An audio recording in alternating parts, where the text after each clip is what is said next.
నా పేరు సత్య. నేను శ్రీకాకుళం వాడిని. చదువు కోసం గుంటూరులో ఉంటున్నాను. నా లైఫ్ సాదాసీదాగా సాగిపోతుండేది. అప్పట్లో దసరా సెలవులు వచ్చాయి.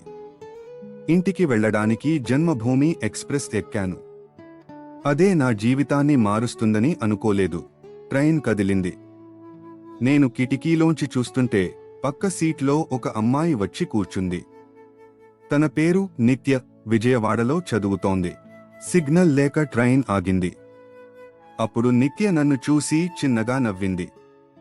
ఆ నవ్వుతోనే మా మధ్య మాట మొదలైంది. మేము మాట్లాడుకుంటూ గంటల తరబడి ప్రయాణం చేశాం. ఆ కొద్ది సమయంలోనే మా మధ్య ఒక తెలియని బంధం ఏర్పడింది.